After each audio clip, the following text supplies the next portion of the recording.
పౌలు గారి ప్రియులకు రాస్తూ 2వ అధ్యాయం పేర్కొన్న అంశాన్ని ముందుకెళ్ళిన పిల్లలు 11వ వర్షం చదువు పిల్లలు ఎదురు రాష్ట్ర పత్రిక 2వ అధ్యాయం 11వ వర్షం. పరిశుద్ధ పరచువారికిని పరిశుద్ధ పరచబడవారికిని అందరికీ ఒకటే మూలము. ఈ హేతు చేతను వారిని సహోదరులని పిలుచుటకు ఆయన సిగ్గుపడక నీ నామమును నా సహోదరులకు ప్రచురపరచును, సమాజము మధ్య నీ కీర్తిని గానము చేతును అనేను అని సరిపోతుంది పిల్లలు. ఇక్కడ ఒక మంచి మాట జ్ఞాపకం వచ్చింది పిల్లలు, దాన్ని చదువుతుంటే ఆశ్చర్యం అనిపించింది. ఎప్పుడు చదువుతున్న మాటలే కానీ కొన్ని విషయాలు ఏంటంటే అది ప్రతిసారి అంటే మనం మాటికి చదవడం బట్టి కొన్ని మాటలే మనకు ఎక్కువగా రిజిస్టర్ అయిపోతూ ఉంటాయి, అందరికీ ఒక్కొక్క మాటలు తగులుతూ ఉంటాయి. ఇందులో ఒక మంచి అనుసంధానం మాట. ఇప్పుడు రేపటి పరిశుద్ధ ఆరాధనకు మనం సిద్ధపడుతున్నాం, అంతే కదండి. ప్రభు సంస్కార ఆరాధనకు, ప్రభు బల్లను సమీపించడానికి, ఆయన శరీరాన్ని ఆయన రక్తాన్ని పానం చేయడానికి మనం సిద్ధపడుతున్నాం. ఇలా సావాసాలకు వచ్చేవారిని, రక్షింపబడుతున్న వారికి, రక్షణలోకి వచ్చిన వారికి, రక్షణలోకి వచ్చేవారికి అంటే మనం సావాసంలో ఉన్నాం కాబట్టి రేపటి పరిశుద్ధాలకు సిద్ధపడుతున్నాం. అలాగే కొత్తగా విశ్వసించే వారికి చెప్తున్నాడు, అలాగే విశ్వసింపబడిన వారికి కూడా తెలియజేస్తుంది. ఇక్కడ మంచి మాట ఏంటంటే పరిశుద్ధ పరచు వారికి. ఇప్పుడు సావాసంలో ఉన్న మనము అనేకులకు సత్యవాక్యాన్ని అందించడానికి సిద్ధపడుతున్నాం. మన తీరును బట్టి, మన ప్రవర్తన బట్టి, మన వాక్యాన్ని బట్టి, మన స్థితిగతులను బట్టి అనేకులు రక్షణలోకి నడిపించడానికి మనం సిద్ధపడుతున్నాం. మన మూలంగా ఇంకొకరికి రక్షణ కావాలని, ఇంకొకరు ఈ రక్షణ అందుపుచ్చుకున్న మనము అనేకులకు రక్షణ అందించాలని మన ప్రయాసం. మన కుటుంబం వారికైనా, మన స్నేహితులకైనా, మన కుటుంబాల బంధువర్గానికైనా, మన ఆత్మీయులు ఎవరికైనా, మన స్నేహితులు ఎవరికైనా. అలాగే పరిశుద్ధ పరచ వారికిని పరిశుద్ధ పరచబడు వారికిని అందరికీ ఒకటే మూలం అంట. అయ్యా మీరు రక్షణలోకి వచ్చిన మీకైనా, రక్షణలోకి వచ్చే వారికైనా కానీ ఒకటే మూలము. అదేంటంటే ఈ హేతు చేత వారిని సహోదరులని పిలిచకు ఆయన సిగ్గుపడట్లేదు అంటున్నాడు పిల్లలు. ప్రభు అంటున్నాడు, మిమ్మల్ని నేను సహోదరులను పిలవడానికి నాకు సిగ్గేమీ లేదు అంటున్నాడు పిల్లలు. అంటే నేను ప్రభువుగానే నేను అనుకోవట్లేదు సమాజానికి, ప్రపంచానికి. నేను సహోదరి మళ్ళీ నేను పిలవడానికి నేను సిగ్గుపడేవాడిని కాను అంటున్నాడు. ఆయన ఉన్నతమైన రాజ్యంలో ఉన్నప్పటికీ, గొప్ప దేవుడు అయినా కానీ, సర్వాన్ని కలిగజేసిన ఆయన అయినప్పటికీ, మనందరి పాపాల నిమిత్తము ఆయన ప్రాయశ్చిత్తంగా చేయబడినప్పటికీ మనల్ని తక్కువగా చూడట్లేదంట. మనల్ని ఎలా చూస్తున్నాడంట? సహోదరులను చూస్తున్నాడు పిల్లరా. మనల్ని సహోదరులని ఎందుకని చూస్తున్నాడు? కొన్ని విషయాలు అంటే పిల్లరా, రక్షణలోకి వచ్చిన తర్వాత మనల్ని పాపాలన్నీ కూడా కడిగి పవిత్రులుగా నిలబడిన తర్వాత, బాప్తిసం తీసుకున్న తర్వాత వెంటనే సావాసంలో కొనసాగుతున్నప్పుడు ఏంటంటే మాటికి చేసే క్రియల్ని బట్టి చాలా మట్టుకు అపరాధులుగానే వెళ్ళబడుతున్నాం, అపరాధులుగానే తీర్చబడుతున్నాం. ఈ సావాసంలో, ఈ క్రమంలో, మన ఆత్మీయ జీవిత యాత్రలో కొనసాగింపులో పిల్లరా, రక్షణలోకి వచ్చిన మనల్ని దేవుడు కనుక విడిచిపెడితే ఆ తుదమట్టుకు మనకు కావాల్సిన నిత్యత్వాన్ని మనం స్వతంత్రించుకోలేము. పిల్లలు ఎదుగుతున్నప్పుడు ఏదో కనీసం కదని వదిలేసేది కాదు కదా పిల్లరా. బుడిబుడి అడుగులు వేసే వరకు, వారు ఎదిగి ఒక స్థాయిలో నిలబడే వరకు, ఉద్యోగాన్ని సంపాదించుకొని వారు పెళ్లి చేసుకునే వరకు కూడా తల్లిదండ్రులు వెన్నంటే ఉంటారు. మన స్నేహితుల విషయంలో కూడా మనం అదే చేస్తూ ఉంటాం. వారు సెట్ అయ్యే వరకు మనం అన్ని విషయాలుగా సపోర్ట్ చేస్తూ ఉంటాం. వీసా పంపించి, టికెట్ తీసుకొచ్చి, వారిని వచ్చిన తర్వాత వారిని ఎయిర్పోర్ట్ నుంచి మన రూమ్కి తీసుకెళ్ళి, వారిని వారి కంపెనీలో వీసా స్టాంప్ అయ్యి ఒక 1 month శాలరీ వచ్చి వారు సెటిల్ అయ్యారని తెలిసే వరకు కూడా మనకు అదే ఆందోళన ఉంటుంది. వారికి ఏ విధంగా సహకరించాలో మనం సపోర్ట్ చేస్తూ ఉంటాం. కుటుంబంలో ఉన్న పిల్లల విషయంలో అయినా, కొత్తగా పెళ్ళైన వారి విషయంలో కూడా ఇవే జరుగుతూ ఉంటుంది. అలాగే దేవుడు రక్షణలోకి వచ్చే మనకైనా, రక్షింపబడే వారికైనా ఒకటే మూలమంట. నేను వేరుగా నేను చూడట్లేదు, నేను సహోదరులుగానే చూస్తున్నాను. అలా అని మిమ్మల్ని విడిచిపెట్టేవాడు కాదు. అందుకనే ఇది ఇలాగ ఉంచుకొని ఒక మంచి మాట చూద్దాం పిల్లలు. సామెతలు 17వ వచనంలో, సామెతల గ్రంథము 17వ అధ్యాయము 17వ వచనం పిల్లలు, 543వ పేజీ పిల్లల. నిజమైన స్నేహితుడు విడివక ప్రేమించును, దుర్దశలో అట్టివాడు సహోదరుడుగా ఉంటాడంట పిల్లలు. రక్షణలోకి వచ్చిన సహోదరులు మనల్ని అందరినీ కూడా దేవుడు విడిచిపెట్టేవాడు కాదంట. మీరు రక్షణలోకి వచ్చేస్తారు కదా అని విడిచిపెట్టేవాడు కాదంట పిల్లల. అంతం వరకు, ఆయన రాకడ వరకు, నిత్యత్వం వరకు ఆయన మనకు తోడుగానే ఉంటాడంట పిల్లల. అదే మాట నేను సిగ్గుపడేవాడిని కాను అంటున్నాడు. మనం ఒకరిని సెట్ చేయడానికి ఎలాగైతే ప్రయాసపడుతున్నామో, మన ధనాన్ని వెచ్చిస్తున్నామో, సమయాన్ని వెచ్చిస్తున్నామో, మన ప్రార్థన జీవితంలో కూడా వారికంటే ఒక స్థానాన్ని ఎలాగైతే కేటాయిస్తున్నామో, దేవుడి విషయంలో కూడా అంటే దేవుడు కూడా అదే అనుకుంటున్నాను. దేవుడిని నేను వేరేగా చూడొద్దు, నేను మీకు ఒక ప్రాణం పెట్టినా, రక్షణ ఇచ్చినా, నా ద్వారా నేను నిత్యత్వం ఉన్నా, నేను వేరుగా నేను చూడట్లేదు, సహోదరుగా పిలుస్తున్నాను అంటున్నాడు. ఒకవేళ రక్షణలోకి వచ్చేసరి కదా అని మీ పని అంటే నా పని అయిపోయిందని మిమ్మల్ని అనాథలుగా విడిచిపెట్టేవాడను కాను. మీకు దుర్దశ వచ్చినా కానీ నేను సహోదరుగా నిలుస్తాను అని ప్రభు వాక్కు చెల్లిస్తున్నాడు పిల్లలు. ఆయన అంటే నిజమైన స్నేహితుడు ఎలా ఉంటాడంట? దుర్దశలో విడువగా ప్రేమిస్తాడంట, దుర్దశలో వాడు సహోదరుడుగా నిలబడతాడంట. నిజంగా ఇప్పుడు దుర్దశ వచ్చినప్పుడు ఎవరు సహోదరుగా నిలబడతాడు? చాలా మంది స్నేహితులు ఉంటారు పిల్లరా. బాల్యం నుంచి మనకు చిన్నగా బుడిబుడి అడుగులు ఎడుతున్నప్పుడు బ్లెస్సింగ్ నుంచి అంతకన్నా ముందేజ్ నుంచి మనకు ప్రారంభమవుతారు స్నేహితులు. నా ఫ్రెండ్ అండి, నా ఫ్రెండ్ అని చెప్తూ ఉంటారు. ఇలా ఈ యొక్క ఎదిగి మనకు వృద్ధాప్యం వచ్చే వరకు కూడా కాలం క్రమేణా సంవత్సరాలు మారుతున్నట్టుగా స్నేహితులు కూడా మారుతూ ఉంటారు పిల్లల. కానీ ఒక దుర్దశ వస్తుంది చూసారా పిల్లల, ఆ దుర్దశలో వాడు తన సహోదరుడుగా నిలబడతానంట. వాడు నిజమైన స్నేహితుడు అంటున్నాడు పిల్లల. అందుకని ప్రభు అన్న మాట మన మనసులో ఉంచుకుంటే, పరిశుద్ధ పరచబడు వారికి పరిశుద్ధ పరచబడిన వారికి ఒకటే మూలము. మీ అందరినీ కూడా నేను సిగ్గుపడను, ఎందుకంటే మిమ్మల్ని సహోదరులు సహోదరి మళ్ళని పిలవడానికి నేను సిగ్గుపడను. ఒకవేళ దుర్దశ వచ్చినా కానీ నేను సహోదరుడు మీ పక్షంలోనే మీ పక్షంలోనే నేను నిలబడతాను అంటున్నాడు పిల్లల. ఎందుకంటే పిల్లలు విడిచిపెట్టేది కాదు ఆయన సావాసము. ఆయన కూడా మనల్ని చేతులు దులుపుకునేది కాదంటున్నాడు. అది అంతవరకు ఆయన హస్తం మనకు తోడుగానే ఉంటుంది. ఒకవేళ ఆయనను నువ్వు సహోదరుగా నువ్వు భావిస్తే, రక్షణ పుచ్చుకుని వచ్చిన తర్వాత సావాసం నువ్వు కలిసిన తర్వాత, ఇది ఒకసారి బాప్తిసం తీసుకున్న తర్వాత మన పాపాలన్నీ కడగబడుతున్నాయి. కానీ మాటి మాటికి చేయబడుతున్న తప్పిదాలను బట్టి, ఆలోచనలను బట్టి, స్థితిగతులను బట్టి, క్రియలను బట్టి మళ్ళీ దేవునికి సావాసంలో దూరం అయిపోతున్నాం కదా. ఒకవేళ ఆయన్ని అంటుకొనే నువ్వు బ్రతకాలనుకుంటే, ఆ నిత్యత్వాన్ని నువ్వు ప్రసాదించాలని ప్రభుకు ప్రార్థిస్తూ ఉంటే ఆయన హస్తం మనకు తోడుగా ఉంటుందంట. నీకు దుర్దశ వచ్చినప్పుడు కూడా ఆయన విడిచిపెట్టేవాడు కానే కాడంట పిల్లలు. నిజమైన స్నేహితులు చాలా ఉంటారు. నా క్లోజ్ ఫ్రెండ్ అని, నా బెస్ట్ ఫ్రెండ్ అని అంటూ ఉంటాం పిల్లలు. మనం వింటూ ఉంటాం కదా మాటలు. బైబిల్ గ్రంథంలో కూడా చాలా మంది స్నేహితులు కనబడుతూ ఉంటారు. కానీ ప్రభు అంటున్న మాట ఏంటంటే, నేను దుర్దశలో కూడా నేను మీతోనే ఉంటాను అంటున్నాడు పిల్లరా. ఆయన గనుక లేకపోతే పిల్లరా మనం అగ్నిలోకి జారిపోయినట్టుగానే జారిపోతాం పిల్లరా. ఎందుకంటే ఈ విశ్వాస జీవితంలో మానవుని యొక్క ఆలోచనలు విధానం మంచిది కాదు పిల్లరా. అందుకని ఒక మంచి మాట ఆదికాండములో 6వ అధ్యాయం 5వ వచనం అంటాడు పిల్లరా. మోషే గారు రాస్తూ ఈ మంచి మాట మాట్లాడుతూ ఉంటాడు. చూడండి పిల్లరా, 6వ అధ్యాయం 5వ వచనం. నరుల చెడుతనము భూమి మీద గొప్పదనియు, వారి హృదయం యొక్క తలంపులలోని ఊహంతయు ఎల్లప్పుడూ కేవలము చెడ్డదని యెహోవా చూసేసాడు పిల్లరా. నరుల చెడుతనం భూమి మీద గొప్పదని మనకు బాగా తెలుసు. అంతేకాదు అక్కడ మంచి మాట ఏంటంటే పిల్లరా, హృదయము, వారి హృదయము యొక్క తలంపుల్లోని ఊహ అనంట. ఊహ అంటే మనం ఎప్పుడు ఊహిస్తూ ఉంటారు చూసారా పిల్లరా. ఆలోచనలు వేరు, ఊహించేవేది వేరు. అంటే ఆలోచనలు కూడా అనుకోని వచ్చింది పర్యాయపదాలుగా.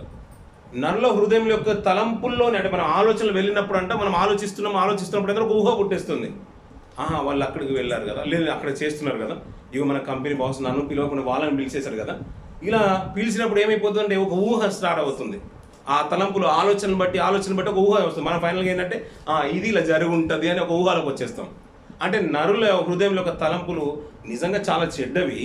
వారు అలా తలంపులు మనసులోకి వచ్చినప్పుడు అంట వారు ఒక ఊహలోకి వెళ్ళిపోతారంట.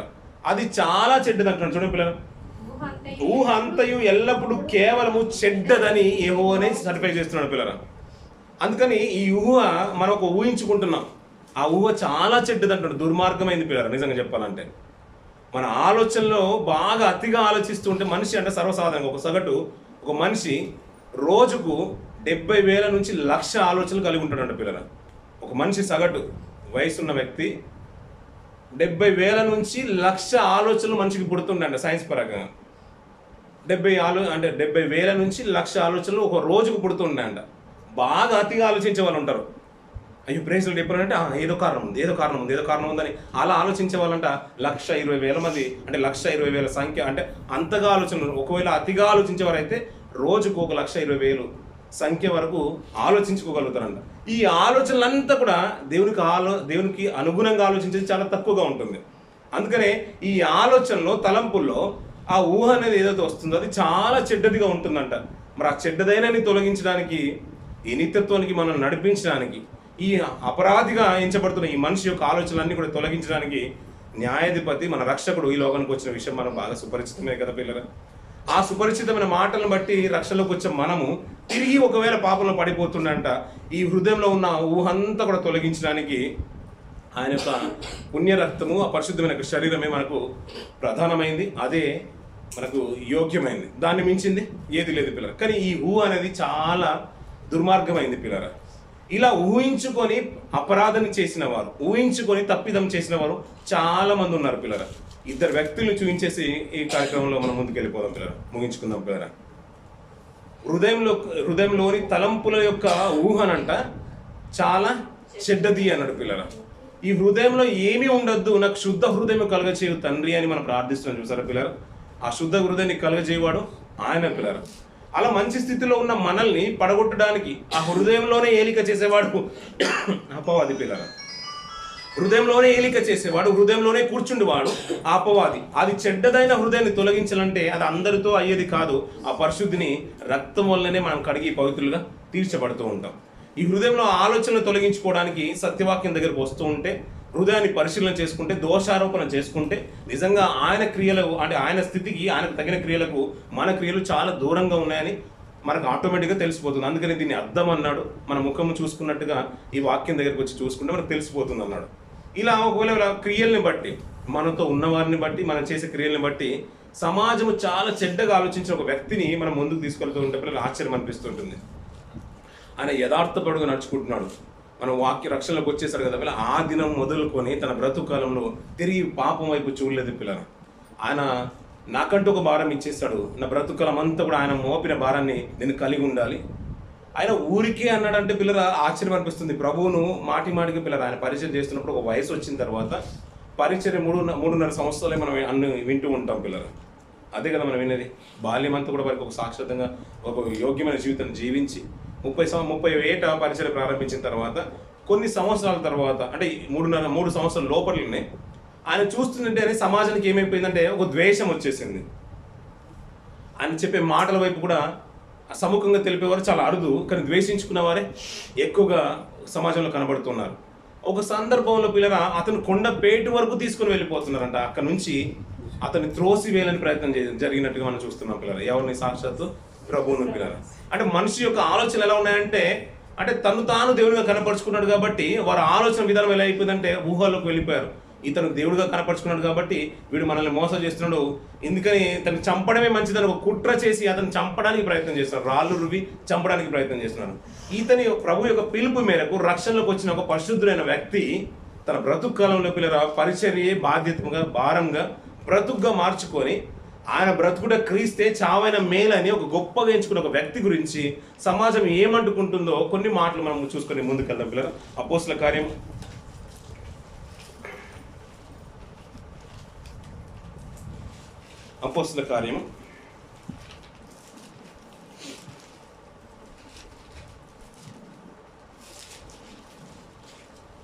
21వ అధ్యాయం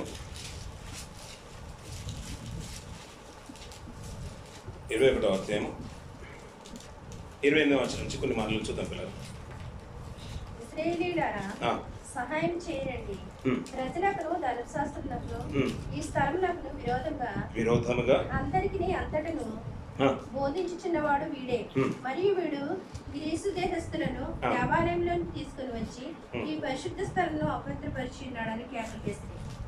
ఏలియనగా ఎఫీసీయుడైన త్రోఫిమును అతనితో కూడా పట్టణములో అంతకు ముందు వారును చూచి ఉన్నందున అతని తీసుకొని వచ్చినని ఊహించిరి. పట్టణంతం అంతయు గలిబిలిగా ఉండేనంటున్నారు. సరిపోతుంది పిల్లలు. ఇక్కడ కొన్ని విలువైన మాటలు పిల్లలు ఎప్పుడు చదువుతున్న మాటలే కానీ పిల్లలు మనకి ఇలా ఆలోచించడాన్ని బట్టి కొన్ని విలువైన విషయాలు మనకు అర్థమవుతూ ఉంటాయి. ప్రభుని అంటే ఎరిగిన తర్వాత పౌలు గారు తిరిగి వెనుక వైపు చూసినట్టుగా మనకు కనిపించదు పిల్లలు. సమస్తాన్ని నష్టంగా ఎంచుకొని ఆయన వాక్యం ఇచ్చిన పరిచర్య ఇంకా లేదు నా బ్రతుకులు అన్నట్టు అన్నీ కూడా నష్టంగా ఎంచుకున్నాడు, వెంటతో సమానంగా అనుకున్నాడు. అలా ప్రభు వాక్యాన్ని ప్రకటిస్తూ వెళుతున్న పరిచర్యలు ఎందుకంటే రక్షణ పొందుకున్నాడు, తన పాపాలు కడిగి పవిత్రంగా నిలబడుతున్నాడు. ఈ రక్షణానందాన్ని అనేకులకు పంచివ్వాలని సంఘాలను కడుతూ పత్రికలు రాస్తూ వెళ్తున్నాడు పిల్లరా. ఇక్కడ ఒక వ్యక్తి గురించి మాట్లాడుతున్నాడు పిల్లరా. అక్కడ చూడండి పిల్లరా 29వ వచనంలో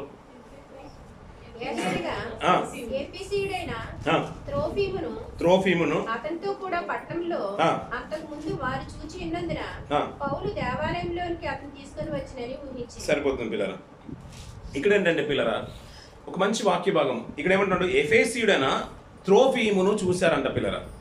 పౌలు గారు పరిచర్య చేస్తున్నప్పుడు ఏంటంటే పిల్లరా చాలా పట్టణాలకు వెళ్తున్నాడు, అన్యజనులు సైతము మారుస్తున్నాడు, యూదులు అతను అంగీకరించినప్పుడు అనేకుల దగ్గరికి వెళ్తున్నాడు.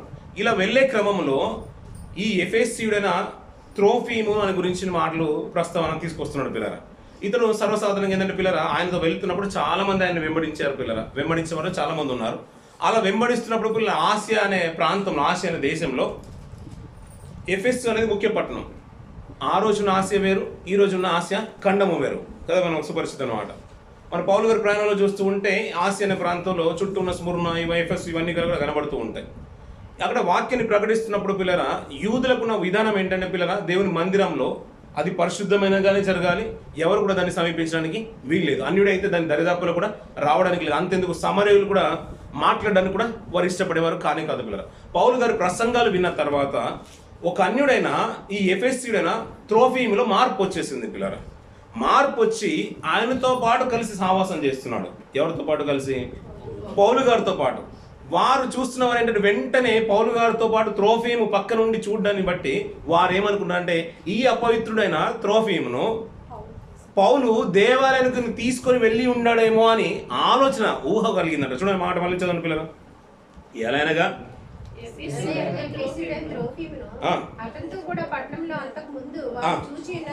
చూచి ఉన్నందున సరిపోతుంది పిల్లలు, అతన్ని దేవాలయానికి తీసుకొని వచ్చానని ఊహించేశారంట, అంతే పిల్లలు. అందుకనే హృదయంలోని తలంపుల్లో యొక్క ఊహ అంతా కూడా కేవలం చెడ్డదంట పిల్లరా. సర్వసాధారణంగా మనుషులకు నైజం అలాంటిది పిల్లరా. మనుషులు మర్చిపోవడము, అలాగే చెడ్డగా ఆలోచించడము, ఊహించడం అనేది మానవ నైజం. అందుకని మాటి మాటికి స్మరణ తెచ్చుకునేలాగా జ్ఞాపకాలు దేవుడు వదిలిపెట్టేశాడు ప్రపంచానికి. ఆ రోజున్న ఇజ్రాయేల్ సమాజం కూడా అదే అన్నాడు, అయ్యా మీరు మర్చిపోతారు, ఎందుకంటే నేను చేసిన సూచక్రియలైనా అద్భుతాలైనా ఐగుప్తులకు వచ్చిన తెగుళ్ళైనా మీరు మర్చిపోతారు, నేను విడిపించిన ఈ విధానం కూడా మర్చిపోతారు. అందుకని ఒక జ్ఞాపకార్థంగా ఒక దినం ఉండాలి, అంతే. ఒక జ్ఞాపకార్థమైన దినం ఉండాలి. అది ఎలా ఉండాలంటే ఒక వింతైన పండుగ మీరు ఆచరించాలి. మీరు నిలబడే మీరు భోజనం చేయాలి. ఆ రుమాల్ని తీసుకొని నడుముకు దట్టిగా కట్టుకోవాలి, కర్ర చేతిలో ఉండాలి, ఒక చేతితోనే తినాలి. అయ్యా ఇలా తింటున్నామని మీ పిల్లలు అడుగుతారు, ఇది ప్రత్యేకంగా ఉంది కదా, రోజు తినే భోజనంలో లేదు కదా, ఈ విధానం అంతా ఎలా ఉందంటే అయ్యా దీనికి కారణం ఏంటయ్యా అంటే ఇవి నువ్వు జరిగిన చరిత్ర అంతా నువ్వు చెప్పాలి, అది నువ్వు మర్చిపోదు. ఇది జ్ఞాపకార్థంగా మీకు నింపబడిందని ఒక విషయాన్ని దేవుడు వారికి వ్యక్తపరిచేశారు పిల్లల. కాలక్రమేణా ప్రజలు పిల్లల మర్చిపోయే స్వభావం ఉన్నవారు కాబట్టి వారి హృదయంలో ఒక ఆలోచనలన్నీ కూడా చెడ్డవి కనుక కాబట్టి ఆ హృదయాన్ని దేవుడు మార్చాలనుకున్నాడు పిల్లల. అందుకని నీకు నూతన హృదయాన్ని నేను ఇస్తాను. కానీ మనుషులకు నైజం ఏంటంటే మాటి మాటికి ఆలోచించి ఏమైపోతుందంటే ఆ ఊహ అంతా కూడా చెడ్డదైపోతుంది. ఆ రోజున యూదులది కూడా అలాగే అయిపోయింది పిల్లల. అయ్యా పరిచర్యకు వచ్చిన తర్వాత, రక్షణకు వచ్చిన తర్వాత ఈ రక్షణ భాగ్యాన్ని నేను అందరికి ఇవ్వాలి కదా, సువార్తను ప్రకటించాలి కదా, సువార్త ప్రకటించాల్సిన భారం నా మీద ఉంది కదా, అలా ప్రకటించి వెళ్ళిపోతూ ఉంటే ఆసియాలో చాలా మంది ఉన్నారు పిల్లల. దాంట్లో ఇద్దరు వెంబడిస్తూ ఉంటారు. ఆ వెంబడించిన వాళ్ళలో ఇక్కడ మాట చూడండి పిల్లల, త్రోఫీము కూడా ఒక వ్యక్తికి పిల్లల. పౌలు గారి వాక్యాన్ని వింటున్నాడు, వాక్యాన్ని విన్న తర్వాత మార్పు వచ్చేసింది పిల్లల. పౌలు గారిని వెంబడించిన ఆశతో వెళ్తున్నాడు పిల్లలు. కానీ సమాజం ఏమనుకుంటుందంటే రక్షణ పుచ్చుకున్న తర్వాత ఇప్పుడు అన్యుడైన వాడు దేవుని మన దగ్గర వస్తే తప్పు అని ఇంకా యూదుల్లోనే ఉంది పిల్లల. అలా ఉన్న ఆలోచనని బట్టి వారు ఒక ఆలోచన తీసుకొచ్చారు. ఎందుకంటే ఏం చేయాలో ఆలోచిస్తున్న చూడండి పిల్లల. ఊహించిరి పట్టణం అంతా కూడా గలిబిలిగా ఉండెను. జనులు గుంపులుగా పరిగెత్తుకొని వచ్చి పౌలును పట్టుకొని దేవాలయం నుండి అతన్ని వెలుపలికి ఈడ్చిరి. వెంటనే తలుపులు మూయబడిను అంట పిల్లల. పౌలు గారిని దేవాలయం నుంచి ఈడ్చుకొని వెళ్ళిపోతున్నారంట పిల్లల. ఏదైతే సువార్త భారం నాకుంది, ప్రపంచాన్ని మార్చాల్సిన భారం నాకుంది, ఆ కడపటి అపోస్తులను ప్రభు మోసిన దాంట్లో ఆయన భరించిన శ్రమల్లో కొదువైనవి నేను కూడా భరిస్తున్నట్టు పిల్లరా. ఈ అపోస్తల కార్యం బిగినింగ్ కొన్ని 19 వర్షాల అధ్యాయం నుంచి కొన్ని చదువుతూ ఉంటే ఆశ్చర్యం అనిపిస్తుంది పిల్లరా. ప్రభువును ఒకసారి రాళ్ళు రువి చంపాలనుకున్నారు పిల్లరా. ప్రభువును కొండపేట మీద నుంచి పాడద్రోయాలనుకున్నారు. నువ్వు దేవదూషణ చేస్తున్నావు కాబట్టి నువ్వు నిజంగా హంతకుడు అన్నారు, దయ్యములతో బయలుజుబులతో సమానం అన్నారు. ఆయన ఒకసారి సిలువేశారు, రాళ్ళు రువి చంపడానికి ప్రయత్నం చేశారు, కొరడ దెబ్బలు కొట్టడానికి కూడా ఇష్టపడ్డారు, ఉమ్మేశారు. అంతకంటే కొదువైనవి ఆయన ఒకవేళ తక్కువగా తిన్నాడేమో ప్రభు, ఒకవేళ ఆయన చేసిన దాంట్లో కొదువైన ఏమైనా ఉన్నాయేమో, కానీ అంతకు మించి నేను తింటున్నానని అనే మాటలు మనకు ఒకవేళ మనసులో ఉంటే పిల్లరా, పౌలు గారి విషయంలో అదే నెరవేర్పు జరుగుతుంది పిల్లరా. ఎందుకంటే ఇక్కడ చూడండి పిల్లరా, ఆయన ఒక పాపిని మార్చి వాక్యం ద్వారా పాపిని మార్చి ప్రభువును ప్రకటించి రక్షణలకు తీసుకుని వస్తూ ఉంటే, అతనితో పాటు ఉంటే యూద సమాజం ఏమనుకుంటుందంటే ఆయన్ని దేవాలయంకి తీసుకొని వెళ్ళిపోయాడు కాబట్టి ఈ పట్టణం అంతా కూడా గలిబిలి అయిపోయిందంట పిల్లరా. ఎఫెసీలు చాలా మట్టుకు అన్యులు పిల్లరా. ఎఫెసీ ప్రాంతం అంతా కూడా అన్య సమాజం. అది ఆసియాలో ముఖ్య పట్టణం. ఇప్పుడు మనకు ఇండియాలో ఢిల్లీ క్యాపిటల్ ఎలాగో ఆసియా ఉన్న దేశంలో, ఆ రోజు ఉన్న దేశంలో ఈ ఎఫెసీ అనేది ముఖ్య పట్టణం. అందుకని ఎఫెసీలో కూడా పత్రిక రాస్తూ ఉంటాడు. పౌలు గారి వాక్యాన్ని బట్టి ఆ పట్టణంలో ఉన్న చాలా మంది రక్షణలోకి వచ్చేసారు. అందుకని ఎఫెసీ రాష్ట్ర పత్రిక 3వ మొదటి వర్షం చదివినట్లయితే మనకు అర్థమవుతుంది పిల్లలు. మాట చూస్తే ఇక్కడికి వచ్చిన పిల్లలు త్వరగా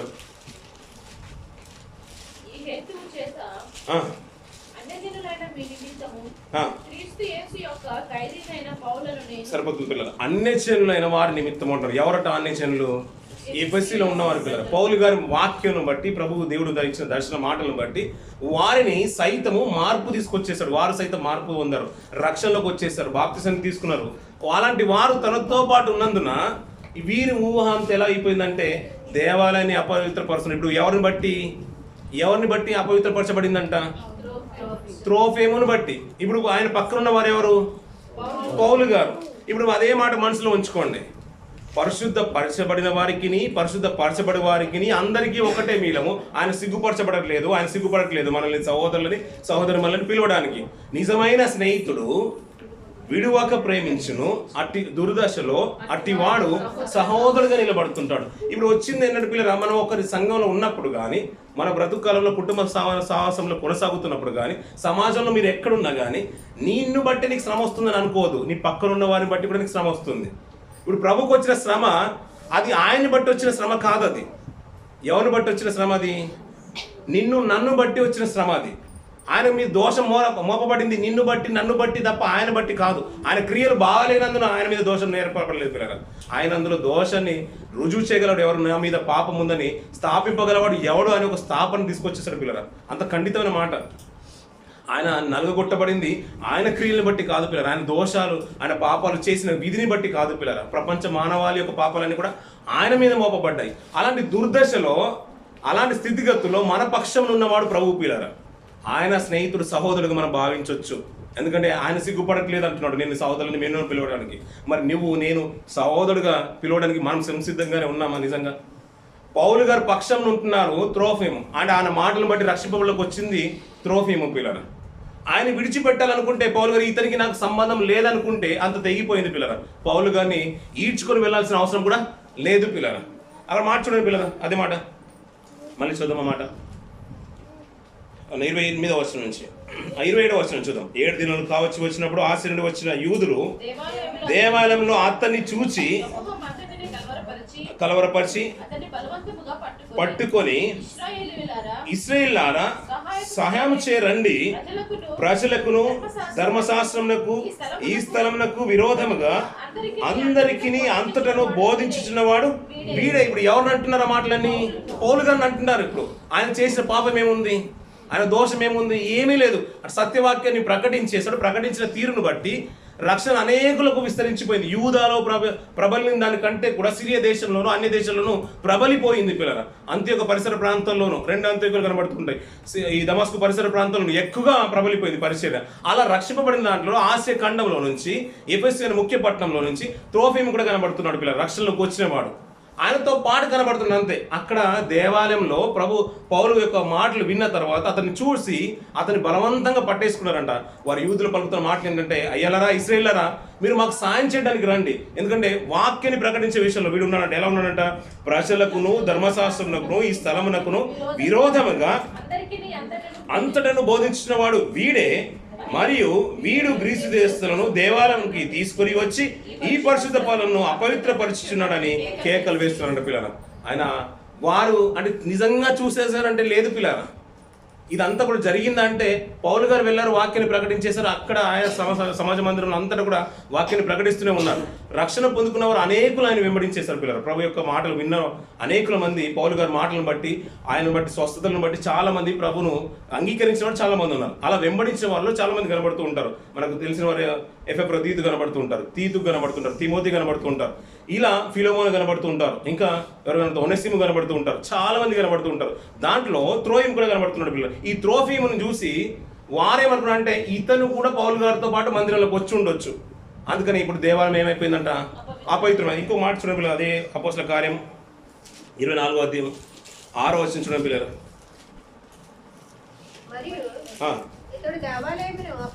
ఇతడు దేవాలయం అపవిత్రము చేయుటకు యత్నపడెను గనుక మేము అతన్ని పట్టుకుని. ఇప్పుడు యత్నపడెను అంటే ప్రయత్నం చేశాడు, అందుకని అతని చేసిన వాడు కాదు కదా.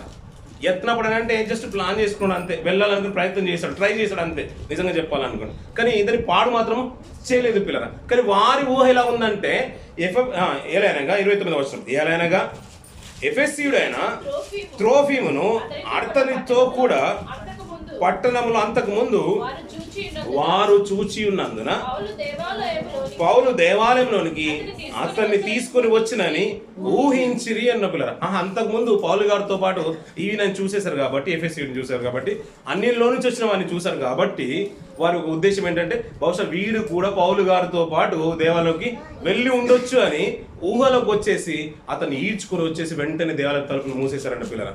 ఇంకా కిందికి కొన్ని మాట్లాడుతున్న పిల్లలు 31వ వచనం చూడండి.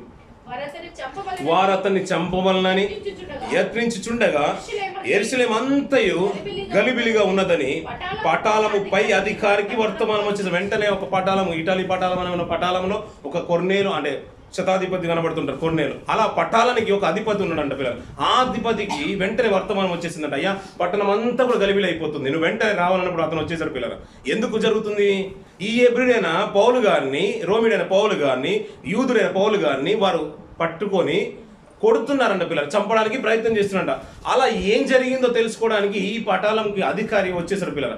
అతను ఏం జరిగిందో తెలుసుకోవడానికి వెంటనే అతను బంధించండి అని ప్రత్యేక పక్కకు తీసుకురండి పక్కన పెట్టేశాడు.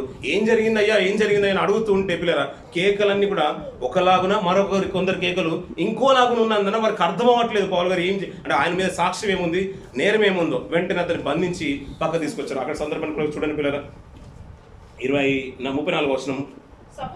సమూహంలో వేయించినప్పుడు నిజము తెలుసుకొనలేక కోటలోనికి అతన్ని తీసుకుని పొమ్మని ఆజ్ఞాపించెను. గుంపులు కూడి బలవంతం చేయించున్నందున సైనికులు అతన్ని మోసపోనుకోవాల్సి వచ్చెను. ఎలానగా వాని చంపుమని జన సమూహము కేకలు వేయిచూ వెంబడించిన పిల్లలకి 32వ వచనం నుంచి మీరు చదువుకుంటూ వస్తుంటే అంతవరకు అధికారి చెప్పే వరకు పౌలు గారిని కొడుతూనే ఉన్నారంట పిల్లరా. కొట్టుట మానిరి అంటాడు పిల్లరా. ఈ అధికారం వచ్చేసాడు. ఏం జరిగిందని చెప్పడానికి వారు కేకలు ఏమైపోయిందంటే నిజంగా ప్రభు యొక్క మరణాన్ని మనం స్మరణ తెచ్చుకుంటూ అవన్నీ ఉంటే పిల్లరా ఆ రోజు కేకలే గెలిచెను అనే మాటలు మనం వింటూ ఉంటాం పిల్లరా. ఆయన పౌలు గారు ఊరికే అనలేదు పిల్లరా, నేను క్రీస్తుని వెంబడించిన ప్రకారము మీరు కూడా నన్ను పోలి నడుచుకుంటే సరిపోతుంది. నేను ఎందుకంటే ఆయన డిటో ఇప్పుడు నేను ప్రతిబింబంలో నేను ఈ లోకానికి జీవిస్తున్నాను. ఎందుకంటే రక్షణ పొందుకున్న దినం మొదలుకొని ఇంకా పాపానికి నేను తావు ఇవ్వలేదు అంటున్నాడు పిల్లరా. ఆయన హస్తం అతనికి తోడుకున్నందున ప్రతి స్థలంలో పిల్లలు అతను ఏం చేయాలనుకున్నా కానీ అతను ముట్టేవారి నడికట్లు ముట్టేవారికి కూడా సైతము దేవుడు పౌలు గారి చేత అనేకమైన అద్భుతాలు చేయించననే మాట మనం వింటూ ఉంటాం పిల్లలు. ఆ మాటలు విన్నంతన వీరు ఏమనుకున్నారంటే ఊహించుకొని నరుల యొక్క హృదయంలో ఒక చెడ్డ అంత ఆలోచనను బట్టి వారు ఊహించుకొని పౌలు గారిని కొట్టారు, చంపడానికి ప్రయత్నం చేస్తుంటే అధికారి ఇవి అడగడానికి ప్రయత్నం చేసినా కానీ వారి కేకలను బట్టి వారికి అర్థం అవ్వలేదు. వెంటనే సైనికులు అతన్ని ఈడ్చుకొని అంటే మోసుకొని పోవాల్సిన పరిస్థితి వచ్చింది, అక్కడ నుంచి తీసుకొని వెళ్ళాల్సిన పరిస్థితి వచ్చేసింది పిల్లలు. అప్పుడు కొన్ని సందర్భాల్లో పౌలు గారి ప్రసంగం విన్నప్పుడు పిల్లల వాళ్ళు చాలా మట్టుకు మార్పు తీసుకొస్తుంటారు. కొన్ని మాటలు చూడండి పిల్లల, అదే అపోస్తల కార్యంలో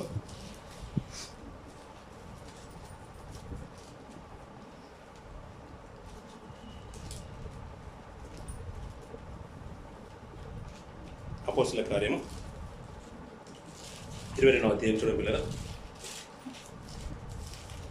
22వ అధ్యాయం మొదటి నుంచి కొన్ని మాటలు చూడండి పిల్లల. సహోదరులారా తండ్రులారా ఆలకించుడి. అతడు హెబ్రీ భాషలలో మాట్లాడుట వారు విని ఎక్కువ నిశ్శబ్దంగా ఉండి ఆటోమేటిక్ ఏంటంటే పిల్లలు దానికి సమాధానం చెప్పాలని ప్రభువుల గారు ప్రయత్నం చేయగానే అతని మాట ఎలా వచ్చేసిందంటే హెబ్రీ భాషతో మాట్లాడుతున్నాడు అంతే. ఆటోమేటిక్ ఏంటంటే ఈ హెబ్రీ భాష మాట్లాడుతున్నాడు కాబట్టి పౌలు గారు ఎవరు హెబ్రీడు ఏమన్నా యూదులే కాబట్టి మెల్లగా నెమ్మదించేశారంట పిల్లలు. ఆ మాట చూడండి పిల్లలు. అప్పుడు అతడు ఇలాగూ చెప్పసాగాను, నేను కిలికీలోను తార్సులో పుట్టిన యూదులను, అయితే ఈ పట్టణంలో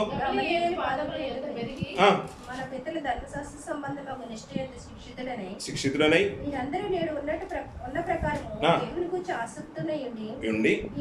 ఈ మార్గములో ఉన్నవారు పురుషులను స్త్రీలను బంధించి చెరసాల్లో వేయించుచు మరణం వరకు హింసించి తిని అంటున్న పిల్లరా. ఒకప్పుడు నా స్థితి అలాంటిదయ్యా, నేను హెబ్రీని, యూదుని, గమనీయులు పాదాల దగ్గర నిష్ట కలిగి బ్రతికిన నేను, నేర్చుకున్నామని నేను, నన్ను ప్రభువు దర్శించేశాడు, నా పాపాలన్నీ కూడా మార్పులు ఉన్నాయి. నేను యూదుని అయ్యా, నేను హెబ్రీని, నాకు ఇచ్చిన భారం ఏంటంటే నేను రక్షణ పొందుకున్నాను. నా రక్షణ భాగ్యాన్ని నా సహోదరు పంచించే బాధ్యత నా మీద ఉంది. నేను ఏమాత్రం తడువు చేయకుండా అని చెప్పిన మాటలను బట్టి నేను రక్షణ పొందుకొని బాప్తిసం తీసుకొని ఆ రోజు నుంచి ఈ సువార్త వ్యాపకంలోనే నేను ఉన్నాను. నా పనిని సైతం పక్కన పెట్టి ఈ వ్యాపకంలోనే ఉన్నాను. అలా మార్పు నొందుతున్న తరుణంలో అనేకులు రక్షణకు వస్తున్నారు. యూదులు నన్ను తిరస్కరించేశారు. ఈ మాటలు దేవుని దగ్గరికి తీసుకెళ్లాల్సిన మాటలను అనేకులకు అందిస్తున్నాను. ఈ అందించిన తరుణంలో ఈ ఎఫెసీలో ఉన్న ప్రాంతంలో కాదు, ఆయా దేశంలో ఉన్న అనేకులు రక్షణలోకి వచ్చేసారు. అందులో ఒక్కడు, ఈ చాలా మంది, త్రోఫీము కూడా ఒక్కడు పిల్లరా. అలా ఊహించుకున్నాడు. కానీ త్రోఫీము చాలా మంచి వ్యక్తి పిల్లరా. మనం కూడా పిల్లరా దేవుని సన్నిధికి వచ్చే వరకు ఏంటంటే కొన్ని విషయాలను బట్టి ఏంటంటే పిల్లరా, మనం యోగ్యులము కామేమో అనే స్థితిని వెంటనే ఎదుటివారు మనకు మాట అనేస్తారు, నువ్వు పాపివి, నువ్వు మంచిదానివి కావు, నువ్వు చెడ్డవాడివి, నీకు ఒక స్థితి లేదు అని. కానీ ఆ జడ్జిమెంట్ ఇవ్వాల్సింది మనం కాదు పిల్లరా. జడ్జిమెంట్ ఇవ్వాల్సింది మనది కాదు. మనని దేవుడు నిలబెట్టుటకైనాను పడగొట్టుటకైనా సమర్థుడు. పడిపోయిన వాడిని నిలబెట్టుటకైనా ఆయన సమర్థుడు. అప్పుడు నీ కడిగి పవిత్రులుగా చేసేది ఆయన సమర్థుడు. అందుకనే నువ్వు అతని గురించి తీర్పు తీర్చాల్సిన అవసరం లేదు. ఎందుకంటే వాడికి నీ కొరకు నువ్వు ప్రాణం పెట్టేవాడివి కాదు, వాని పాపాలను కడిగేవాడివి కాదు. ఆయన కడుగువాడు ఆయన కాబట్టి. అందుకనే ఒక రక్షణలోకి వచ్చిన మనం కూడా పిల్లరా ఈ రక్షణ భాగ్యాన్ని అనేకులకు అందించాలనుకుంటున్నాం. మనతో ఉన్న వారి యొక్క ఊహ ఒకప్పుడు ఆలోచన బట్టి ఊహలంతా కూడా చెడ్డది కాబట్టి అయ్యా మేము హృదయంలో నిజంగా మళ్ళీ పాపం వైపు మేము వెళ్ళిపోతున్నాం. ఆ దోషాలన్నీ కూడా తొలగించడానికి నాకు పక్షం నుండేవారు, నా దుర్దశలు అలాంటి స్థితిలో కూడా నా పక్షం నుండేవారు ఎవరు ఉన్నారంటే సహోదరుడుగా ప్రభు నిలబడతారంటున్నాడు పిల్లరా. త్రోఫీము పక్కన పౌలు గారు లేకపోతే పిల్లరా అదే రోజున త్రోఫీని వారు చంపేసేవారు పిల్లరా. అయ్యా ఈ త్రోఫీముకు నాకు సంబంధం లేదని ఒక మాట పౌలు గారు అంటే, పౌలు గారి స్థితిలో ఎవరు ఉండేవాళ్ళు? ఇప్పుడు త్రోఫీము ఉండేవాడు. ఎవ్రీ భాషలో అతను మాట్లాడగానే సమాజం అంతా కూడా గలిబిలి కాస్త అనిపబడ్డది పిల్లరా. అతని కొట్టడం మానలేదు పిల్లలు, కొట్టేశారు, చంపడానికి ప్రయత్నం చేశారు. అధికారి చొరవ తీసుకొని పౌలు గారు, ఆయన సేవకులు, సైనికులు పౌలు గారిని ఎత్తుకొని వెళ్ళిపోవాల్సిన పరిస్థితి వచ్చుకొని కాలక్రమమైన అదే సమయంలో కొంత సమయం తర్వాత పౌలు గారు ప్రసంగించడం ప్రారంభించిన తర్వాత అదంతా కూడా నిమ్మలించినట్టుగా చూస్తున్నాం పిల్లరా. అదే స్థానంలో పిల్లరా మన ప్రభువు ఉన్నాడు పిల్లరా. త్రోఫీము స్థానంలో మనం ఉండాల్సిన వారం పిల్లరా. అన్యులుగా ఉన్నాం పిల్లరా. పరిశుద్ధమైన మందిరంలో నిలబడే స్థాయి మనకు లేదు పిల్లరా. పరిశుద్ధ సంఘము అంటాం కదా. పరిశుద్ధమైన సావాసంలో పరిశుద్ధులే ఉంటారు పిల్లరా. నిజంగా మనము కలంకం కలిగిన వాళ్ళం, ఒక నింద కలిగిన వారం. మన మీద మోపాల్సిన భారము చాలా ఉంది పిల్లరా. ఆ భారాలు కనుక మనం మోపడుతుండే ఆ శిలువకి ఎక్కాల్సిన స్థానంలో మనమే ఉండేవాల్సిన వారం పిల్లరా. కానీ దుర్దశలో మన పక్షం నుండి ఆ స్థానంలో నుంచి, త్రోఫీము స్థానంలో నుంచి పౌలు గారు ఎలాగైతే ఆ భారాన్ని ఆయన మీద మోసుకొని అతను త్రోఫీని తప్పించేశాడో, కష్టమైన హింసలు పొందుకొని చంపబడానికి ప్రయత్నం చేసిన, ఆ చంపడానికి కూడా ముందుకు వెళ్ళిన పౌలు గారి స్థితిలో మన ప్రభువు కనబడుతున్నాడు పిల్లరా. ఆ స్థానం చివరి పౌలు గారు వెళ్ళడానికి సిద్ధపడ్డారు. కానీ ప్రభువు సాక్షాత్తు ఆయన మరణం వైపు ముందుకు వెళ్ళిపోయాడు పిల్లలు. ఎందుకంటే ఆ భారాన్ని, మన మీద ఉన్న పాప దోషాలని తొలగించడానికి దుర్దశలో ఆయన మన పక్షంలో ఉన్నాడు పిల్లరా. ఈ మేలుని ఎలా మర్చిపోతాం పిల్లరా? ఆయన చేసిన త్యాగాన్ని ఎలా మర్చిపోతాం పిల్లరా మనం? ఒకప్పుడు పిల్లరా యూదుల్లో మంచి ఒక నియమం ఉండేదంట పిల్లరా. దావీదు గారిని ఎన్నుకున్నప్పుడు ఒక నియమం కనిపించేది.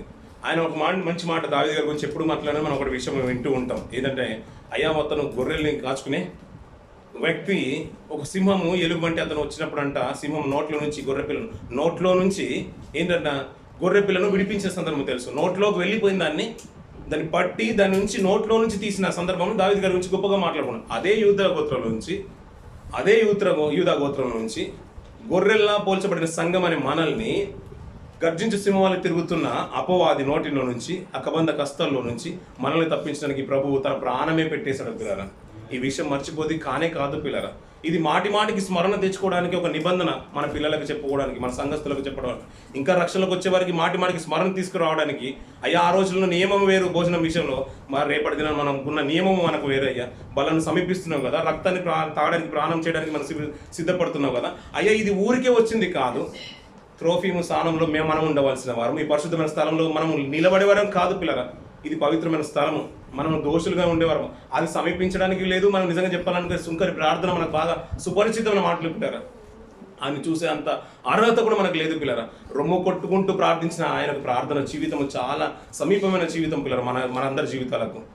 ఆ స్థానంలో నిలబెడుతున్నాడు అంటే రేపటి సంఘములో పరిశుద్ధమైన స్థానంలో ఆయన ఉండే స్థలంలో మనకు అట్టి భాగ్యం ఇస్తున్నాడంటే పిల్లరా. ఆ నిందను వేదనంతా కూడా మన ప్రభు భరించేశాడు పిల్లరా.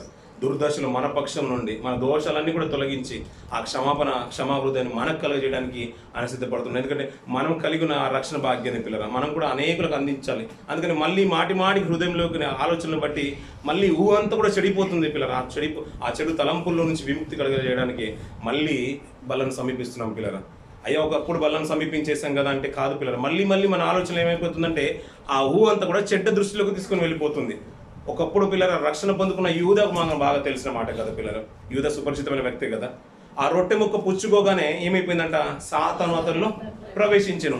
అతన్ని ప్రేరేపిస్తుంది, ప్రభువును అప్పగించడానికి ప్రేరేపిస్తుంది పిల్లరా. అలాగే పిల్లరా మనం కూడా ఈ వారం ఈ నెల రోజుల వ్యవధిలో మన ఆలోచనలో కానీ మన క్రియల్లో కానీ చాలా మట్టుకు ఇంకా ఊహ ఏమైపోయిందంటే ఒక నిర్ణయానికి వచ్చేసాం మనం. అయ్యా ఇది మన తప్పు, ఇలా చేసుకుందాం, అలా చేసుకుందాం. అది అలా క్రియల్లో మన ఆలోచనలో బహుశా దేవునికి అయిష్టమైన క్రియనే జరిగి ఉండొచ్చు మన ఆలోచనలో, మన హృదయంలో. దాన్ని తొలగించుకోవడానికి బలను సమీపిస్తున్నాం పిల్లలు. ఆ పరిశుద్ధమైన సంవారంలో అనేకులు అదే అనుకుంటుండొచ్చు కదా పిల్లలు. మనకంటే గొప్పగా బ్రతికిన భక్తులు అదే అనుకుంటుండొచ్చు. నిజంగా అలాగంటే వారికి ఆ స్థానం ఎందుకు ఇవ్వాలి? దేవదూతలు కూడా అదే అనుకుంటుంటే, ప్రభు కూడా అదే అనుకుంటుంటే పిల్లలు మన స్థితి ఏమైపోవును పిల్లలు. అది అనుకోవట్లేదు పిల్లలు. నేను సిగ్గుపడట్లేదు.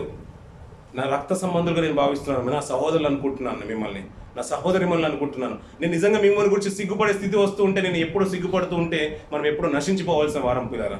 మనల్ని కొట్టి చంపే ఆ ట్రోఫీను కొట్టి చంపే స్థితిలో నుంచి, అలాగే సమాజంలో నుంచి, పాపంలో నుంచి, నరకంకు వెళ్ళిపోవాల్సిన వారిలో నుంచి మనల్ని ప్రభువు తప్పించి ఒక ఉన్నతమైన స్థితిలో పరిశుద్ధమైన సావాసంలో నిలబెడుతున్న పిల్లరా.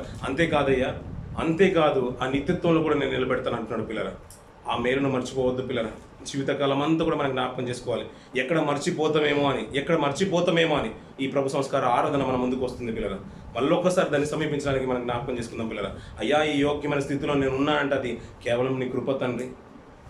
దర్శించడానికి, ఆ సన్నిధిలో వచ్చి పాటలు పాడడానికి, నేను ప్రార్థించడానికి, వాక్యం చెప్పడానికి నేను యోగ్యుని కాను. ఒక అన్యుల్లో నుంచి నన్ను ఎన్నుకున్నావు తండ్రి. అన్య కుటుంబంలో నుంచి నేను వచ్చాము. మనం నిజంగా దేవుని సొత్తైన ప్రజలుగా మారుతున్నామంటే ఆయన ఇచ్చిన రక్షణ భాగ్యం పిల్లలు. ఆయన కొనుక్కున్నాడు, రక్తం పెట్టి కొనుక్కున్నాడు మనల్ని, దానికి వేల కట్టించాడు. అది ఉచితంగా వచ్చిన రక్షణ కానే కాదు, అది ఉచితం అనుకుంటున్నాం మనం, అంతే కాదయ్యా. పరిశుద్ధుని యొక్క పవిత్రమైన రక్తం మన కొరకు రుధిరమంతా కూడా కార్చబడింది. అది స్మరణ తెచ్చుకుంటూ సమీపిద్దాం పిల్లరా.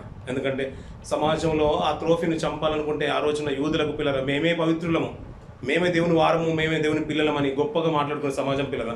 ప్రభువుని చంపడానికి వెనుకంజ వేయలేదు పిల్లరా. వాళ్ళు ముందుకు వచ్చిన వారు పిల్లరా. అలాంటి మనకు అన్యులైన మనకు పిల్లరా అట్టి స్థానం ఇస్తున్న దేవునికి గొప్ప కృపకు నిజంగా మన కృతజ్ఞతలు చెల్లించే వారమే ఉన్నాం పిల్లరా. ప్రార్థించుకుని ముందుకు వెళ్దాం పిల్లరా. మన యోగ్యమైన స్థితిని ఇవ్వబోతున్న ఆ తండ్రికి కృతజ్ఞతాస్తుతులు చెల్లిద్దాం. ప్రభు యొక్క ప్రేమకు, ఆయన కార్చిన రక్తానికి, ఆయన శరీరానికి మనకు ఇచ్చే స్వస్థతను బట్టి ఆయనకు ఎల్లప్పుడూ కృతజ్ఞతాస్తుతులు చెల్లించే బదులై ఉన్నాం పిల్లరా. ట్రోఫీ మీ స్థానము, పౌలు గారి యొక్క స్థానము గుర్తు చేసుకుంటూ, పౌలు గారి స్థానంలో ప్రభు ఉంటున్నాడు, ట్రోఫీ మీ స్థానంలో మనం ఉంటున్నాం. ఎలాంటి దుర్దశ వచ్చినా కానీ మనల్ని విడిచిపెట్టకుండా సహోదరుగా ప్రభు నిలబడతానంటున్నాడు పిల్లరా. అటు స్థానాన్ని, అటు అవకాశాన్ని ప్రభు ఇవ్వాలనుకుంటున్నాడు. అది అందిపుచ్చుకోవడానికి మనం సిద్ధంగా ఉన్నామా లేదా ఆత్మవిమర్శనం చేసుకుని ముందుకెళ్దాం పిల్లరా. ఈ కొద్ది మాటలు దేవుడు దీయించి ఆశ్రయించును గాక పిల్లరా. మోకరిల్దాం పిల్లరా, ప్రార్థించుకుని ముందుకెళ్దాం. మోకరిల్దాం.